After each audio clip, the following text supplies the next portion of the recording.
Oh, yes. We're gonna wait for it to go live. I think I just got the notification. It seems like, Paige, that we're live. How you doing? Awesome.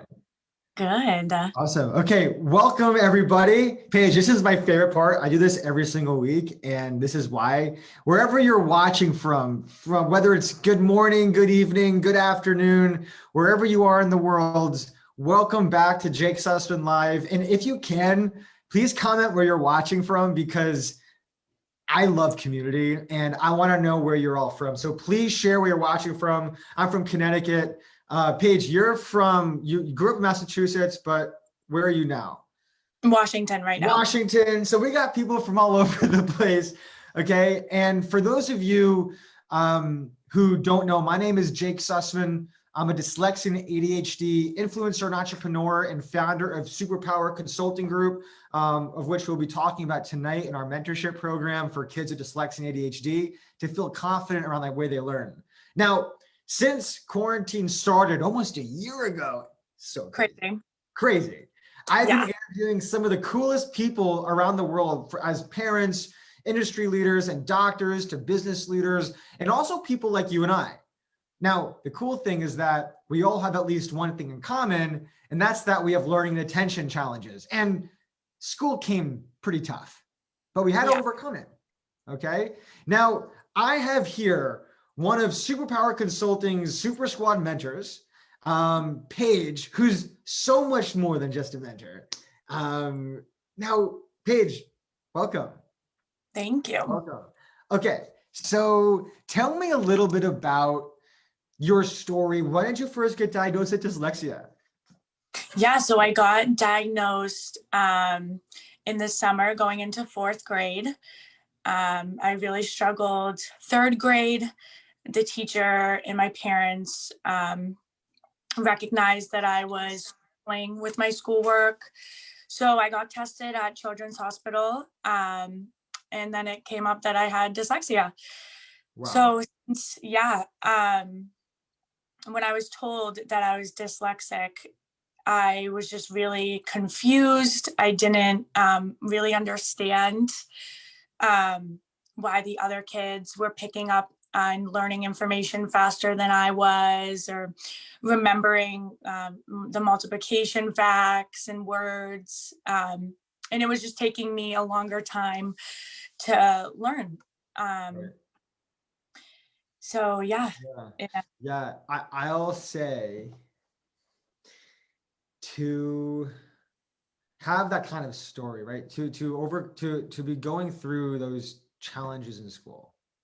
And there are so many parents out there watching this who have daughters who are also struggling right now in school. And for you parents watching, I really encourage you to listen, because Paige, she's awesome, but she also has a story like your daughter's. And this is a real story. It's real because, I mean, while it's maybe a little bit different, it's all going to sound very similar. All right. So, Paige, while you were in school, what was it like for you socially to have dyslexia? Was it good? Was it hard? What was it like to make friends? Was it challenging? What was that like, and what did you do? I feel like I've always been pretty good socializing with other kids and parents. It was more of the learning.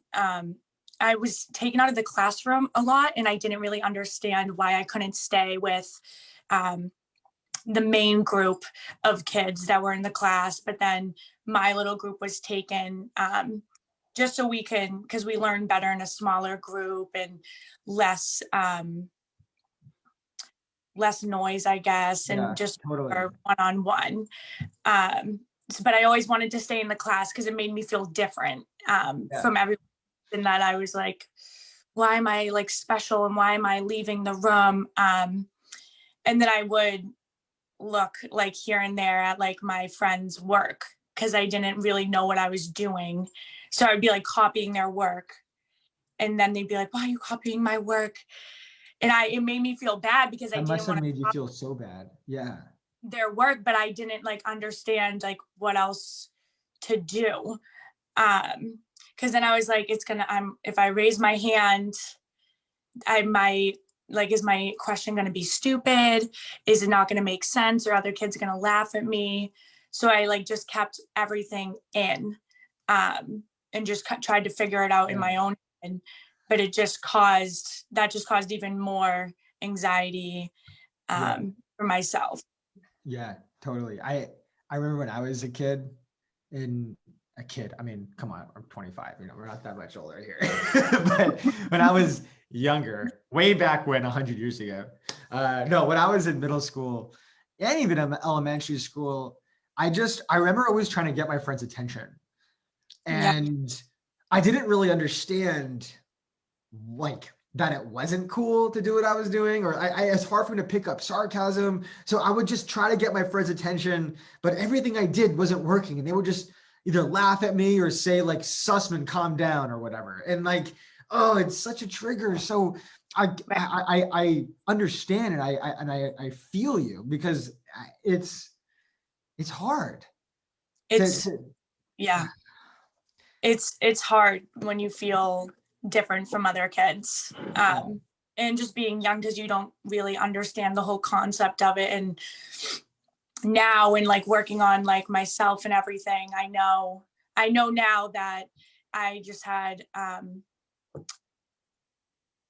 a learning disability, that it takes me longer to learn things, but that doesn't mean no one's smarter than me, or it doesn't make us different, because we're all the same. We're all equal.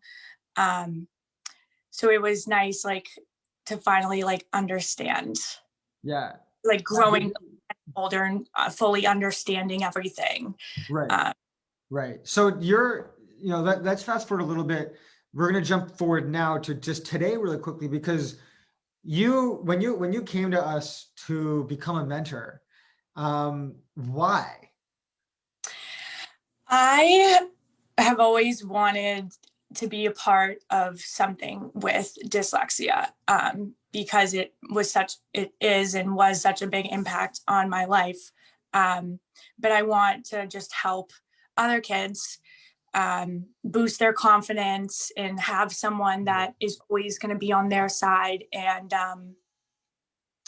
make them feel loved, and that they are smart and they are intelligent, because they are. It's tough right now when you're younger and you're in elementary school and middle school, trying to navigate through it all. But yeah, I just want to be there to help. And then the big piece is the relating to them, because they can see that I got through it, and I'm here now, and I'm living life, and I got through school. So for them to see that and be like, wow, she did it. Right. And I can do it too, because everyone can do this. Everyone can get through. Right. And it's the greatest thing of all, because like, I didn't realize this when I started to mentor too. You're bonding with the younger version of yourself. You're bonding with the younger version of yourself. And it's funny, because with the kids that you're working with and the kids that we work with, like, we need them as much as they need us. Right. Isn't that crazy to think? Like, yeah, it's really beautiful, because I'm helping them feel comfortable in their skin, but it's also, they might not know, but they're also helping heal me. In my childhood, little Paige. Yeah. Still, like, healing from things that have happened. But I wouldn't change it for the world, because it made me who I am today, and I want to take it back. Yeah, totally. Yeah. So let's go back to little Paige. Okay. And I want to just pause that too, because we have over 32 people, I believe, watching this right now from around the world, and countless more. And hi everyone. Hello. I have you all right here. I'm looking at all of your comments and feeds. And this is a chance for you, if you want to ask any questions to Paige, I want you to imagine looking into the future. What would you want to ask your future child?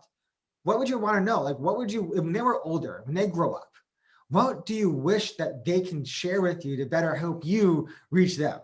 This is an amazing opportunity for you to talk to someone like Paige, who has dyslexia, who did struggle in school, and was in the same place that your kiddos may be right now. Okay, that's what our community is all about. So please share, and I'm watching these comments, so I'm with you. And if you want to give Paige a shout out, feel free to send a like, a heart, whatever that is. Okay, enough of me just like talking about. All right, let's go back to little Paige. Yeah. You just found out that you had dyslexia. You were like trying to figure out yourself socially. What was it like at home? If it's okay that I ask, like, what was your home life like at home with learning differently? Was it hard to do homework? Was it help? Did you have a certain parent that was really helpful, or something, maybe another family member that didn't really understand? What was it like being at home? Yeah. The home environment was amazing. It's everything that I could have wished for and more. My parents were always great advocates for me in school, with my IEP, and they always made sure that I was getting what I needed. And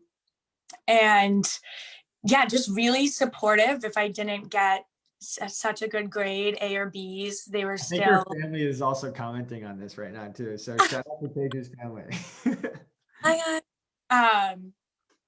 But everyone was really supportive, and I always dreaded doing homework, but my parents would always sit with me, and do it with me, even though I was maybe not the best with listening to them or wanting to do it, but they did sit with me and make sure, that I was doing my schoolwork, and we would always, read stories at night, and that was really nice. And, the stories.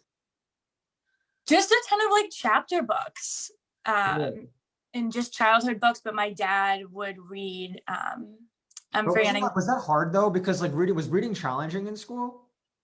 Super challenging. So when you were getting read to, did you like hate that, or because I know a lot of kids may hate that, so that's kind of interesting.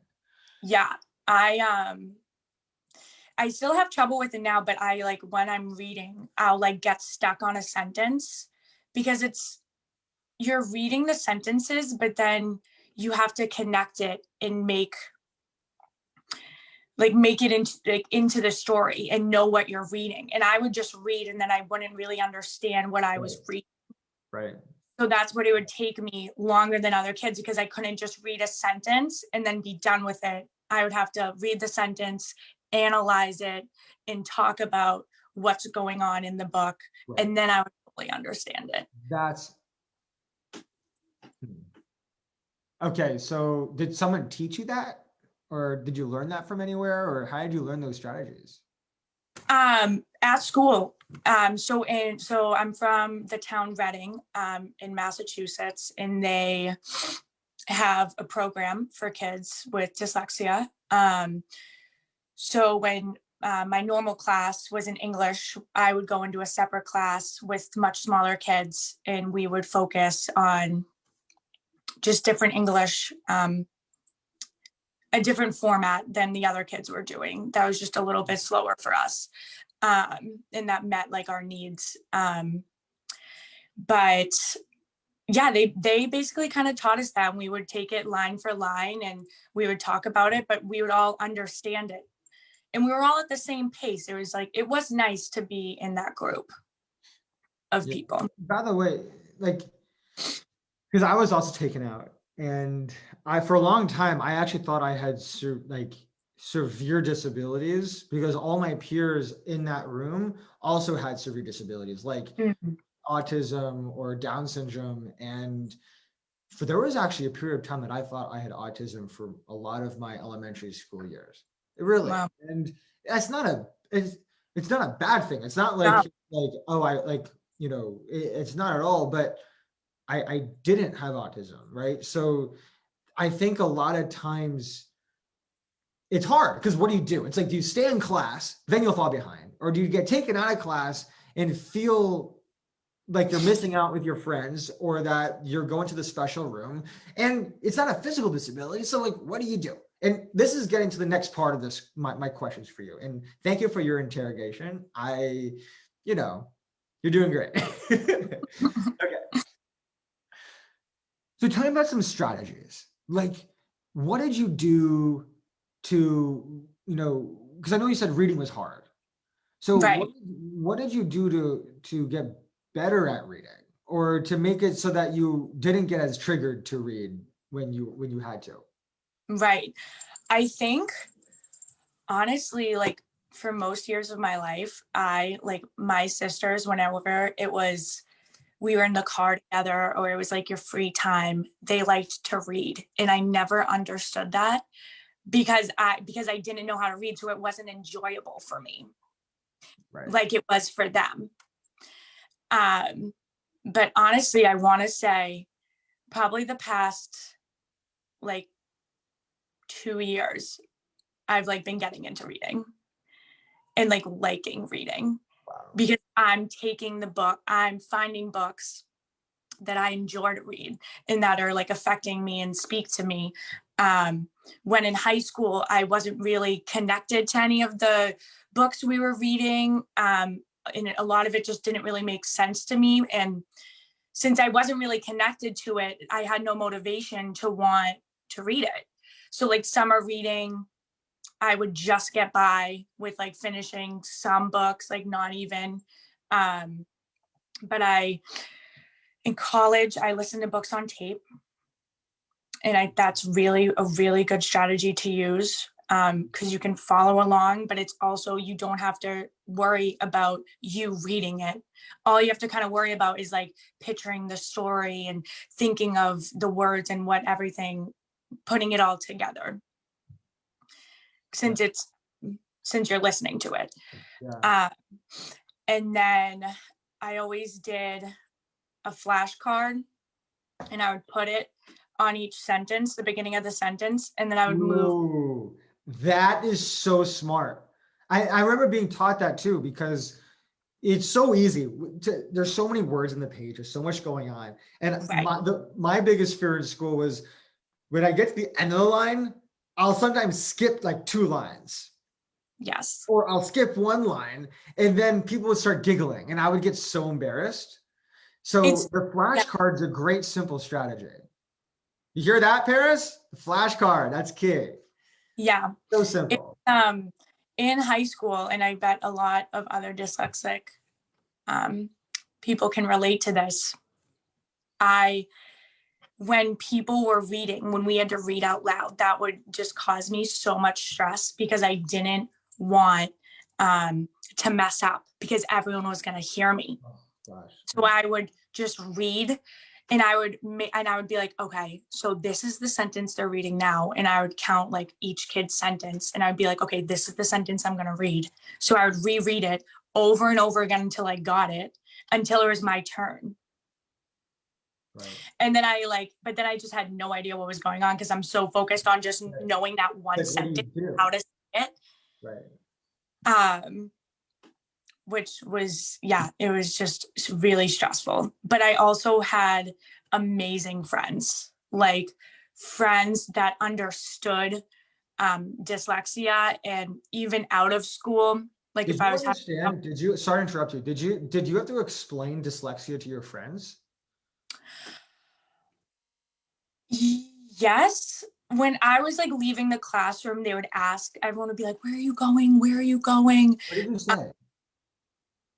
I would just say I'm going in a different room to learn because it helps me learn. That's simple. That's wow. Huh. Because I feel like it's so easy to get caught up in what do you say? Right. And I feel like a lot of girls and guys may get embarrassed when they get taken out. So what do you say to your friends? I think that's a bit, hey, parents, if you agree, I'm curious what some of your experiences were at this, because I used to not know what to say. Like, you got taken out with some of these other kids, and like, what do you do? So what you said was, I'm going out of the room to learn. And was that it, or was there anything else? I mean, I know Yeah. it was a long time ago, so it's okay if you don't remember, but. No, yeah, it was just basically saying that I learned differently. I learned better in a smaller group, Right. Rather than being in the whole classroom as a whole. So Cool. yeah, that but I'm blessed because they all have helped me so much and make me feel I know I'm smart, but at the time I didn't feel like I was. And they did make me feel that way. They made me feel smart, and that yeah, that I was worthy, I guess, too. But Wait, you just said something though. You just said something amazing. You just said you just had someone that believed in you, that said that made you feel worthy.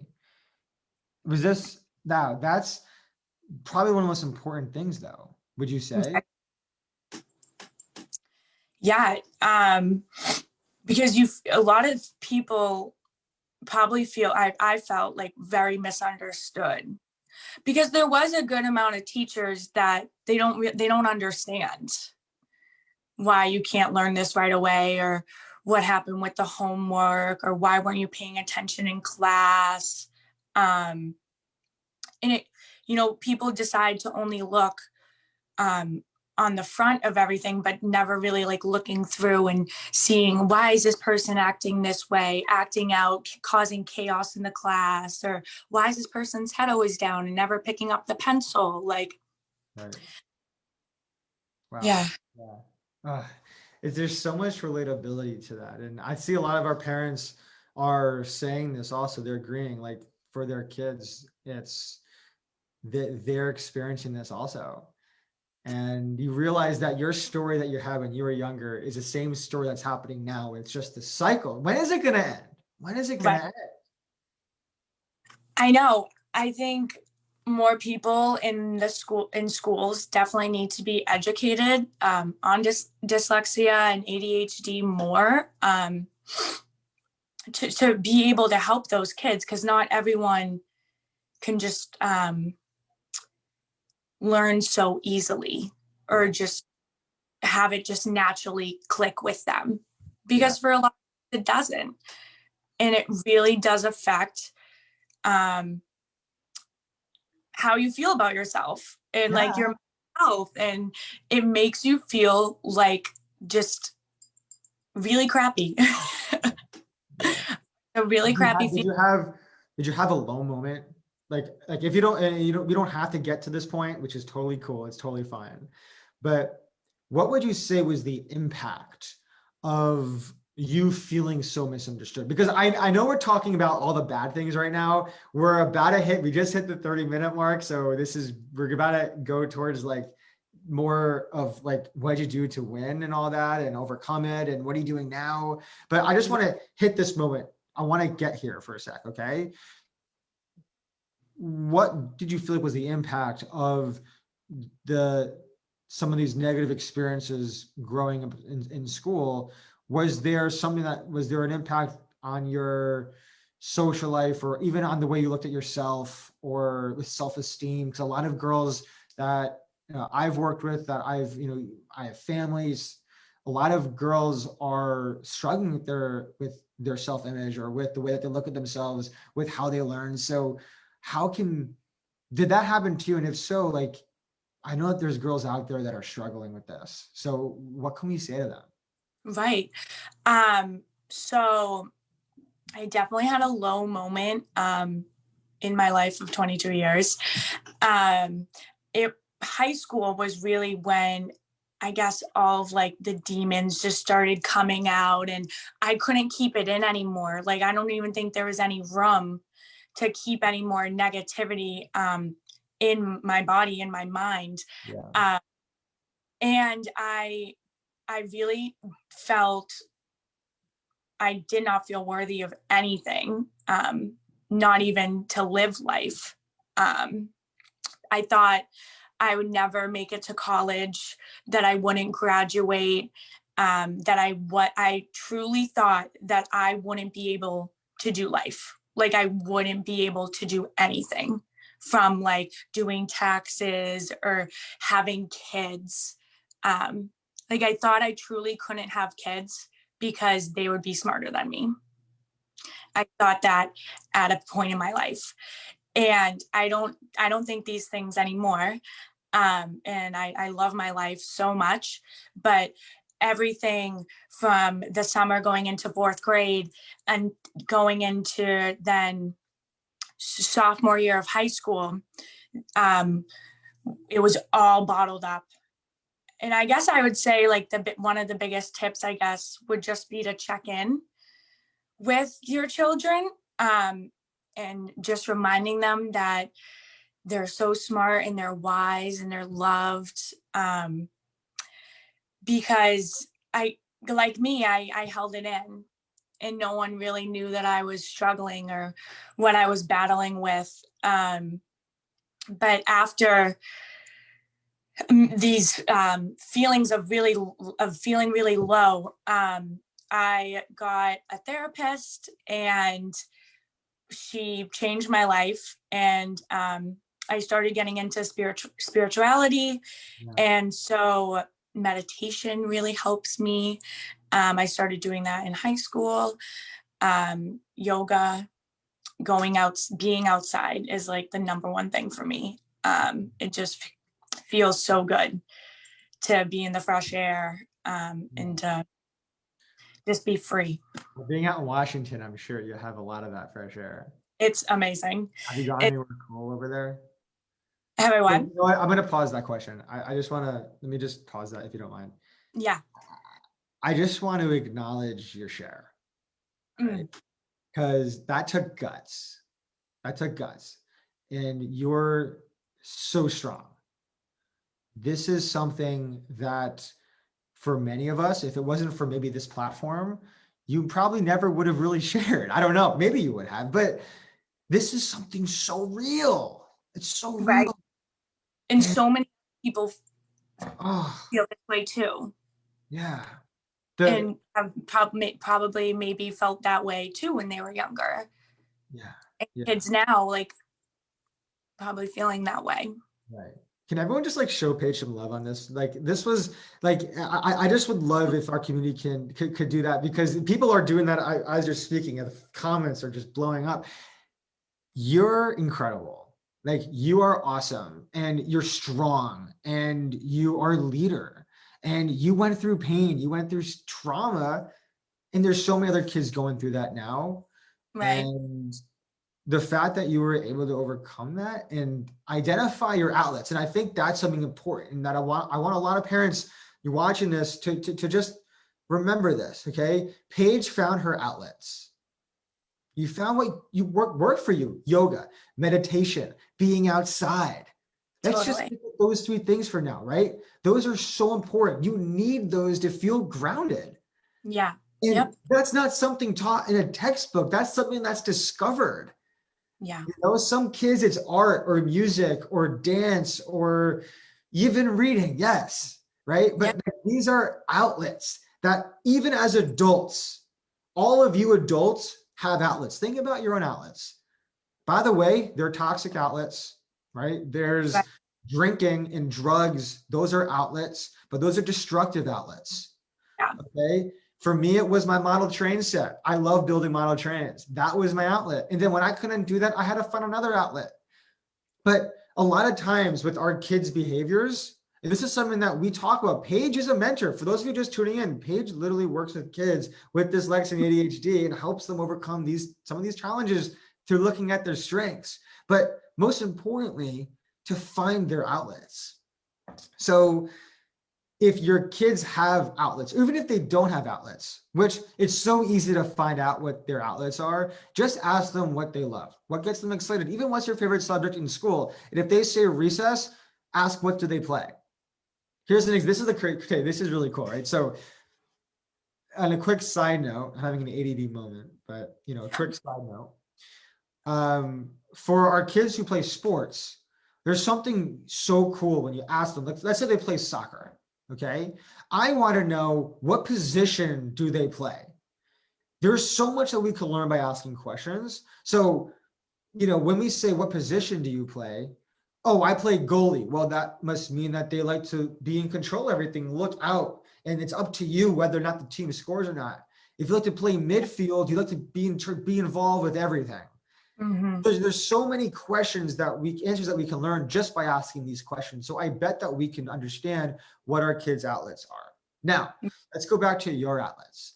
You had meditation, you had being in the outdoors. By the way, your family is like blowing this thing up. I love it. Okay. You like you like being outdoors, you like meditation and yoga. Yeah. Why? This is a randomly hard question, but why those outlets?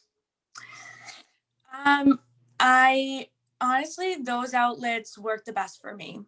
I've tried like a lot of different other outlets and they just didn't really stick with me. And those are like the 3 that really stuck with me.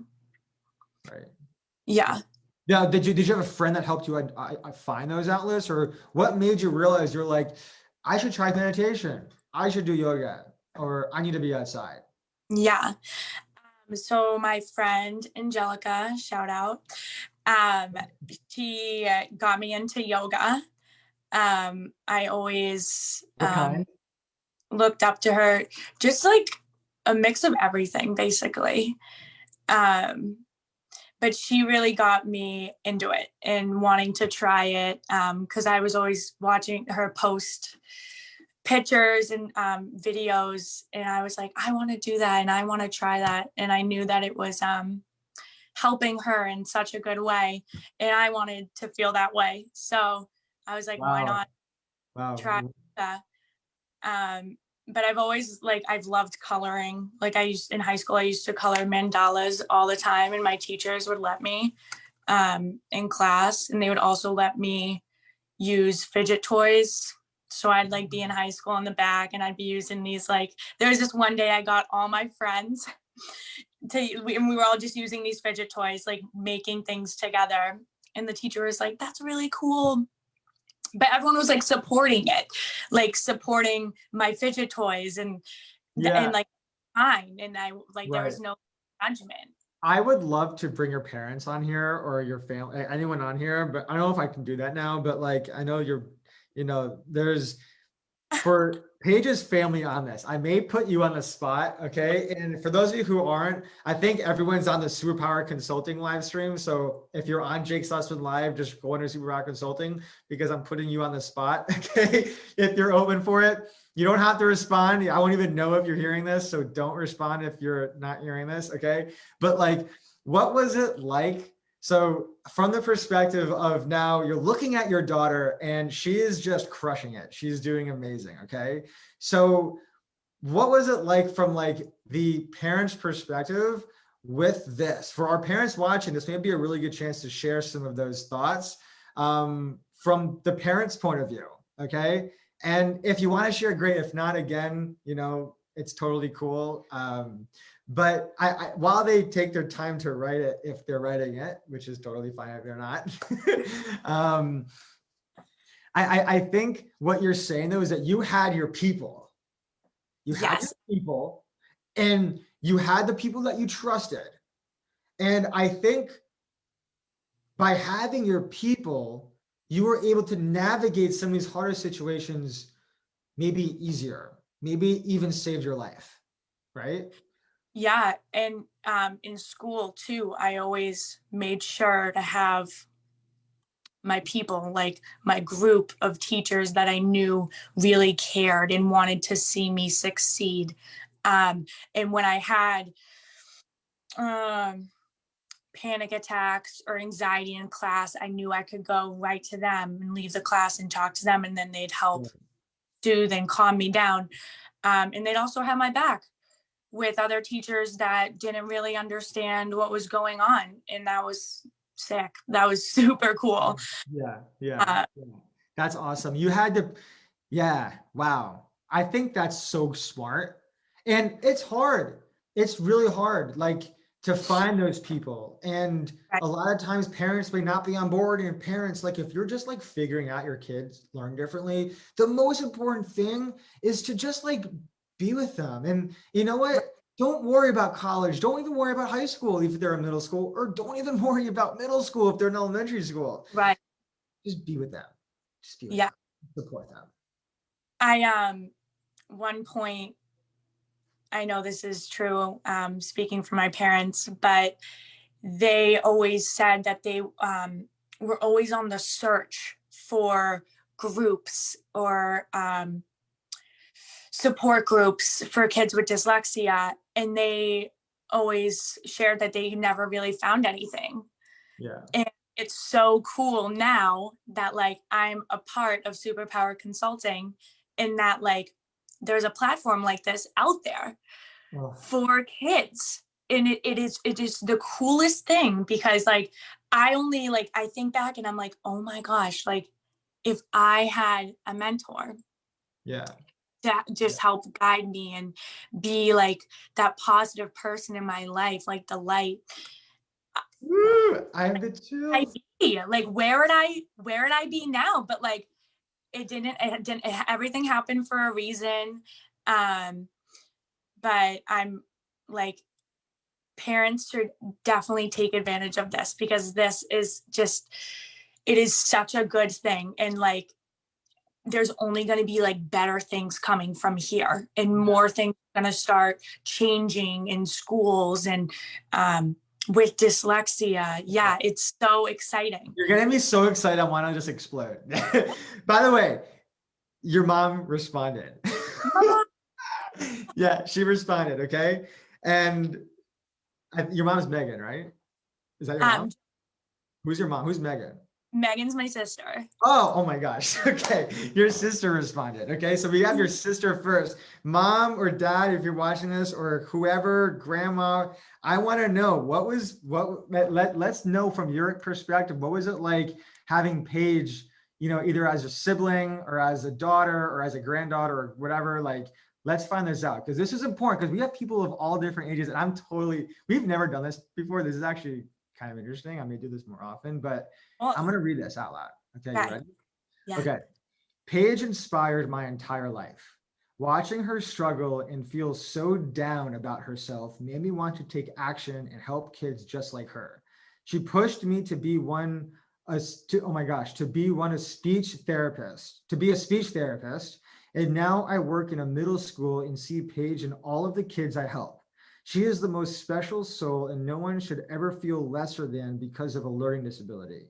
I cannot be prouder of Paige and all she has done. She is a badass. Nice. Thanks, Megan, for the clarification. Sister, not mom.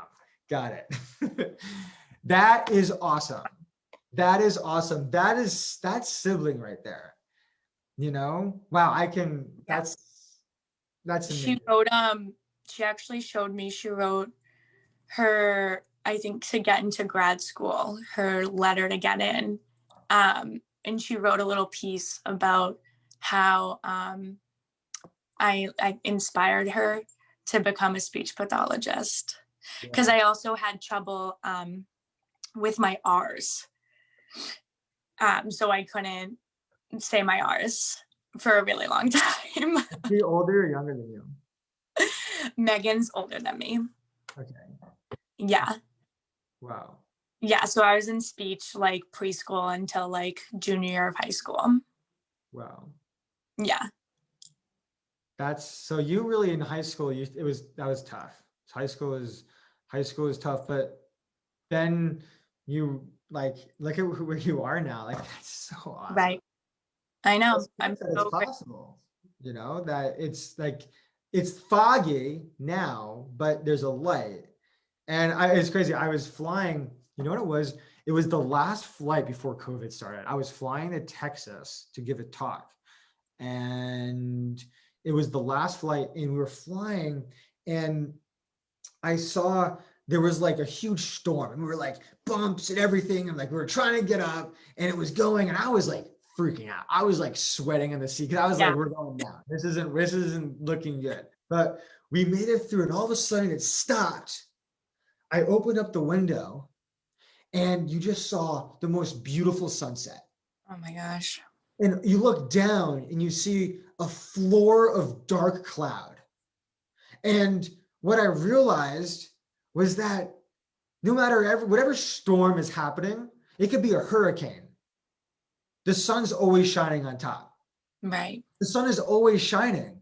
Right. There's always light on the end of the tunnel. Our job is to just get there and to just go the bumps and to feel like you're gonna fall and you're gonna die and all that stuff, but like you actually are gonna keep going, and eventually all the craziness is gonna stop.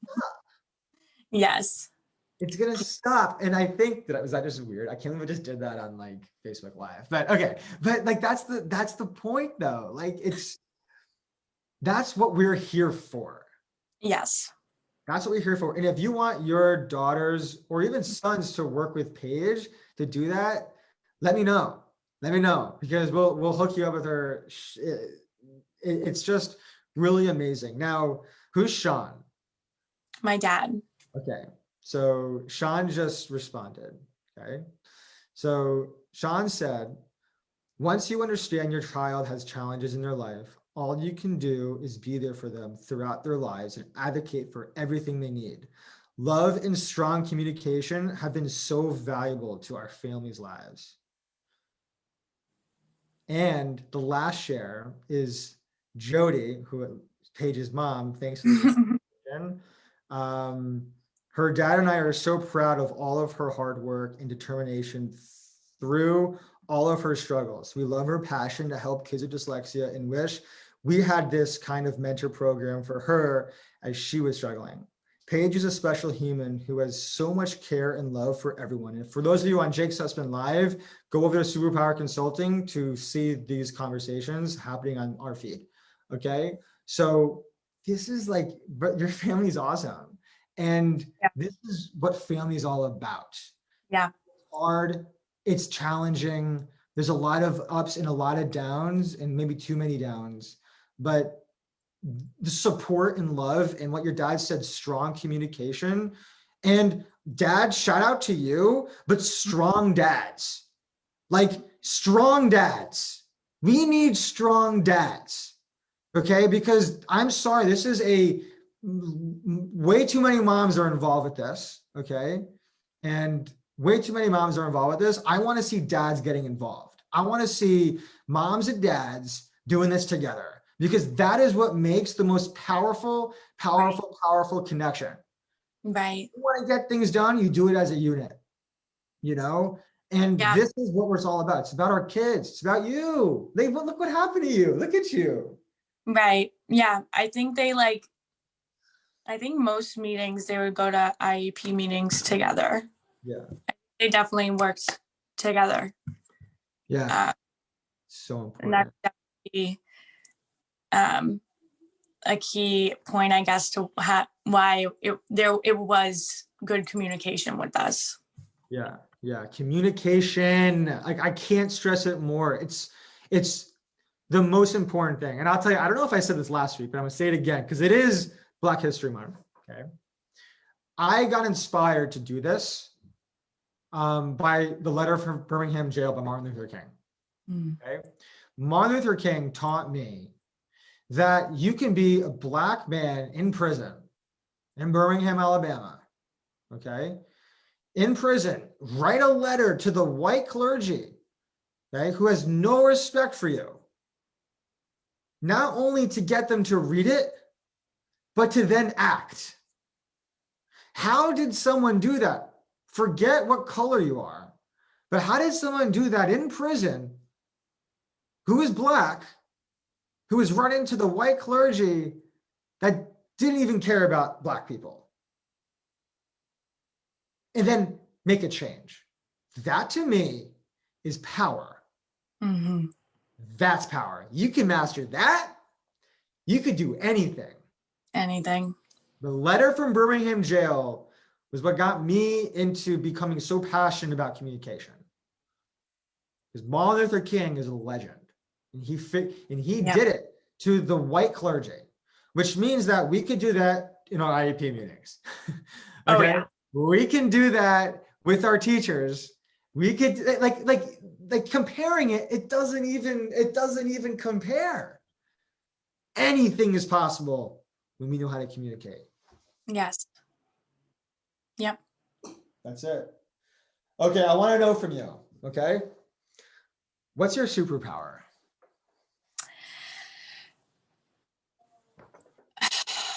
I think my superpower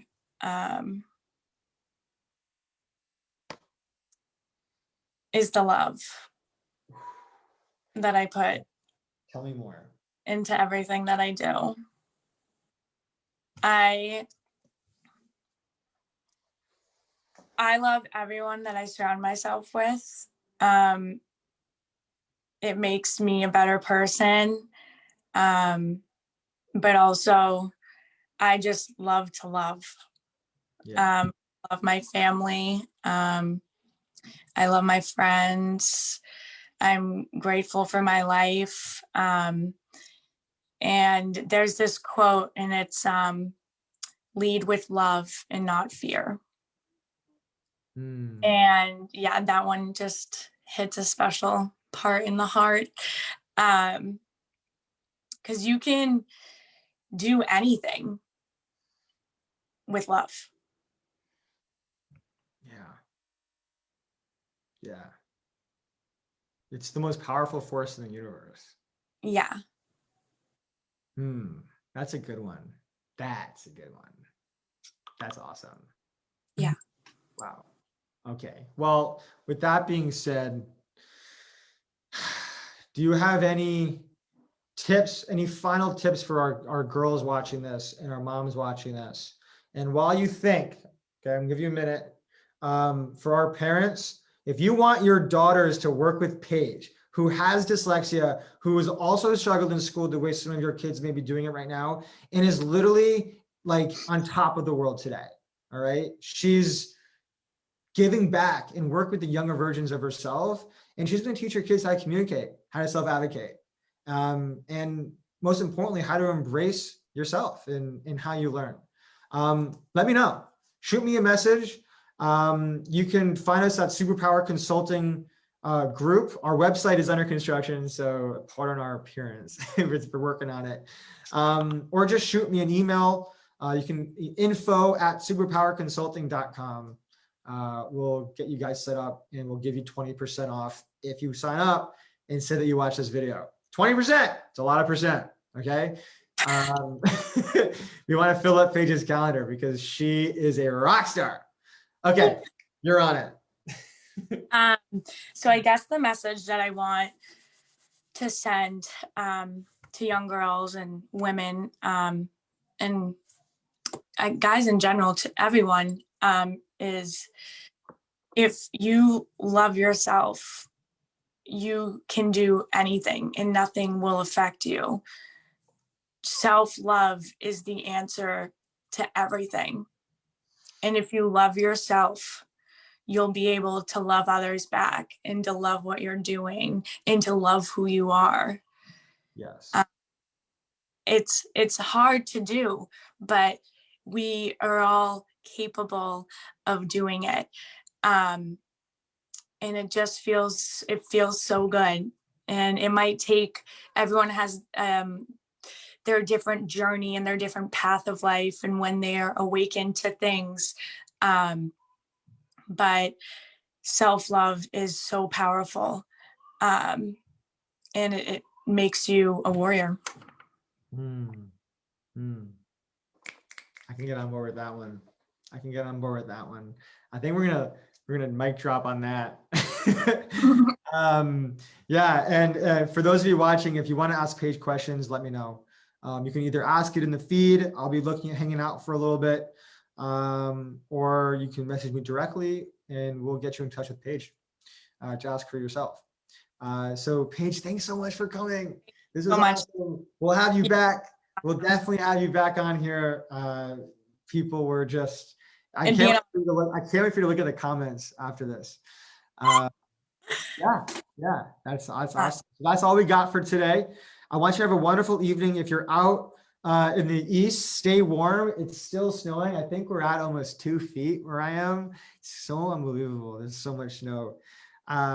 So thanks again all for coming. Enjoy time with your kids. And we got this together. We're in this. Yeah, we're in this together. We're in this Thank together. you, Jake. You got it, Paige. Take care. Have a good night, everybody.